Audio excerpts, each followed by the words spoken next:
नमस्कार दोस्तों, आप सभी का स्वागत है मेरे YouTube चैनल में। आज की कहानी है संगति का असर। तो आइए शुरू करते हैं।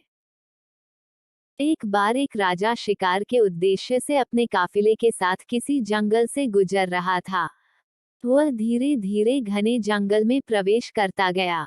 अभी कुछ ही दूर गया था कि उसे कुछ डाकुओं के छिपने की जगह दिखाई दी। जैसे ही वह उसके पास पहुंचा कि पास के पेड़ पर बैठा तोता बोल पड़ा, पकड़ो पकड़ो, एक राजा आ रहा है। इसके पास बहुत सारा सामान है। लूटो लूटो, जल्दी आओ जल्दी आओ। तोते की आवाज सुनकर सभी डाकू राजा की ओर दौड़ पड़े। डाकुओं को अपनी ओर आते राजा और सैनिक भाग खड़े हुए। भागते भागते कोसों दूर निकल गए। सामने एक बड़ा सा पेड़ दिखाई दिया। कुछ देर राजा और सैनिक उस पेड़ के पास उस्ताने के लिए चले गए। जैसे ही पेड़ के पास पहुंचे, पेड़ पर बैठा तोता बोल पड़ा, आओ राजन, हमारे साधु महात्मा की कुटिया में आपका स्वागत है। अंदर आइए, जल पीजिए और विश्राम कर लीजिए।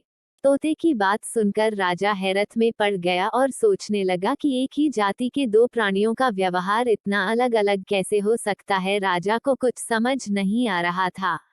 वह तोते की बात मानकर साधु की कुटिया के पास चला गया। साधु को प्रणाम किया और अपनी सारी कहानी सुनाई। फिर धीरे से पूछा, ऋषिव, आखिर इन दोनों तोतों के व्यवहार में इतना अंतर क्यों है? साधु ने ध्यान से सारी बातें सुनी और बोले, राजन, ये संगति का असर है। डाकुओं के साथ रहकर तोता भी डाकुओं की तरह व्यवहार करने लगा है और उनकी भाषा भी बोलने लगा है। अर्थात जो जिस तरह के वातावरण में रहता है वह धीरे धीरे वैसा ही हो जाता है। कहने का तात्पर्य यह है कि मूर्ख भी विद्वानों के साथ रहकर विद्वान बन जाता है, और अगर विद्वान भी मूर्ख की संगत में रहता है तो उसके अंदर भी मूर्खता आ जाती है।